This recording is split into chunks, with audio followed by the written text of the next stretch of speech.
All right, today we're cracking open a really fascinating document, U.S. Army Field Manual 3-18. And we're going to tackle a question that gets right to the heart of what special forces are all about. How can the very same elite unit be an expert at, well, both overthrowing a government and propping one up? It sounds like a total paradox, right? But it's a paradox that really defines them. So let's figure out how it all works. So, yeah, this really is the central question, isn't it? I mean, think about it. How can a single team be a master of two missions that are, for all intents and purposes, polar opposites? In one part of the world, they might be the spark that helps ignite a rebellion, but somewhere else, they're the firebreak, helping a partner nation put one out. It seems completely contradictory, but you know what? This very duality, it's the whole point. It's the essence of their design and what makes them so unique. And the answer, at least according to U.S. Army doctrine, is right here. It all comes down to two core missions: unconventional warfare, we'll call it UW, and foreign internal defense, or FID. Honestly, the best way to think about them is like two sides of the exact same strategic coin. They are the absolute twin pillars of special warfare. And if you want to understand modern special forces, you have to understand these two missions. Okay, so let's start with the first phase of special forces, unconventional warfare. If you think of their toolkit, this is the offensive weapon. It's the sword. Now, this is the mission that, gets romanticized in movies all the time, but trust me, the reality is way more complex and nuanced than what you see on screen. Now, I want you to look really closely at the official definition here. See that phrase, enabling a resistance movement? That is so crucial. See, special forces aren't supposed to be the main fighters themselves. Their whole job is to work by, with, and through local forces. They're the catalysts, right? The trainers, the advisors, for a homegrown movement that's looking to challenge a power the U.S. happens to oppose. So, you might be wondering, what does one of these resistance movements actually look like? Well, the field manual breaks it down into three really distinct but totally interconnected parts. First, you've got the underground. These are the spies, the saboteurs, the folks operating deep in the shadows. Then, you have the auxiliary. Think of them as the secret lifeblood, the logistics network that's getting everything from food to ammo where it needs to go, all clandestinely. And finally, you get the most visible piece, the guerrilla force. This is the overt, armed component that's actually out there conducting attacks. A special forces team, they have to know how to build, advise, and sync up all three of these pieces to make the whole thing work. And this really drives home just how high the stakes are. I mean, unconventional warfare, this doesn't happen in friendly territory. It happens behind enemy lines, in what the military calls denied areas. And that's just a way of saying these are places where U.S. forces are definitely not welcome. In fact, they're probably being actively hunted. Every single operation is clandestine, it carries huge political risk if it gets exposed, and there is absolutely zero room for error. Success, more often than not, means staying completely invisible. Okay, so now let's completely flip the coin. If UW is the sword, then foreign internal defense, well, that's the shield. This is the defensive, stability-focused mission. And what's really interesting is that this is the mission special forces actually conduct way more often. It's not about starting fires, it's all about preventing them from ever catching. And again, let's look at the official definition, because the words here are really important. IFID is all about participation and partnership.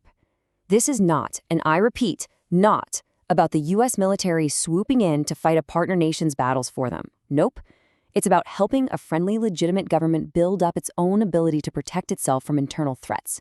Things like insurgency, terrorism, or subversion. It's a totally proactive mission, all about building strength from the inside out. So, what does that actually look like on the ground? Well, you might have a Special Forces A-team spending months, sometimes even years, embedded with the partner nation's own special ops unit. And they're not just there teaching him how to shoot. Oh no, it's so much bigger than that. They're advising top leaders on national-level strategy, helping them plan incredibly complex operations, and making sure they have the whole system behind them to succeed. The end goal is always, always self-sufficiency. It's about getting that partner to a place where they can stand on their own 2 feet. And this brings us to a really critical strategic point. FID is fundamentally about prevention. By helping to build strong, professional, and legitimate security forces in these partner countries, the U.S. is trying to shape the strategic environment. What does that mean? It means dealing with instability before it explodes into a massive crisis. The kind of crisis that would require a much bigger, way more costly, and a whole lot more visible U.S. military intervention.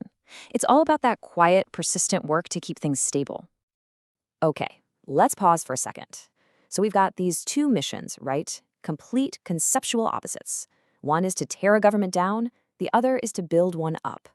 So how in the world can the same 12-person team be an expert at both? Well, this is where the real genius of the Special Forces model starts to shine. And I think this analogy just nails it. Think about the core skills of a truly great coach, right? Teaching, mentoring, strategizing, motivating, really understanding people. Those skills are exactly the same whether you're coaching the underdog team trying to cause an upset or the reigning champs trying to defend their title. Special Forces are basically master coaches, but their sport is irregular warfare. The playbook might change depending on the mission, but those fundamental coaching skills, they never do. And this chart just lays the contrast out so perfectly, side by side. Just look at it. The goal, overthrow versus uphold. The environment, a hostile, denied area versus a friendly, permissive one where they're invited in. The focus, a shadowy resistance movement versus a formal, established military. I mean, it's a perfect mirror image. And yet, what's the one thing both of these missions demand? It's that incredible ability to understand, to influence, and to operate within really complex human networks. And folks, this right here is the absolute key takeaway of this entire doctrine. If you remember one thing, let it be this. The true power of a Special Forces team isn't measured by their own guns and bombs. It's measured by their ability to be a force multiplier. Their primary weapon system isn't a rifle. It's the human being.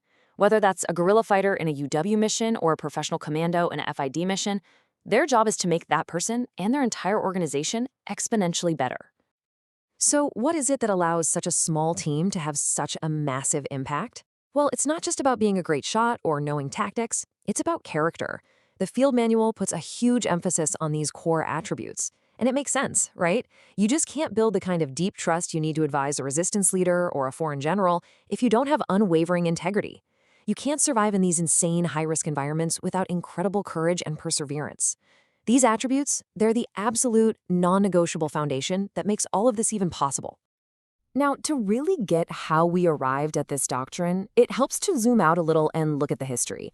I mean, this whole dual mission idea didn't just pop up out of nowhere. It evolved over decades, learned through a lot of tough, hard-won experience in what you could call the influence doctrine. The DNA of Special Forces really goes all the way back to the OSS during World War II. You had these teams parachuting behind enemy lines to organize resistance groups like the famous French Maquis. After the war, that capability got a formal home at Fort Bragg, but it was really President John F. Kennedy who put it on the map. He saw these so-called wars of national liberation as a critical battleground in the Cold War, and that's what really spurred the development of both the UW and the FID missions that we see written down in doctrine today. And this quote from President Kennedy from a speech he gave to West Point cadets way back in 1962 is just, it's incredibly ahead of its time. He got it. He understood that the future of conflict wasn't just going to be about tanks and airplanes. It was going to be about politics, economics, influence. It was about understanding that there are very real limits to what sheer brute force can accomplish. And that idea right there, that is the intellectual heartland of Special Forces. And that really brings us full circle, doesn't it? The deep cultural understanding, the language skills, the maturity, the ability to teach, all the things you need to advise a guerrilla army in some high-stakes behind-the-lines UW mission, those are the exact same skills you need to mentor a partner nation's military in a long-term FID mission.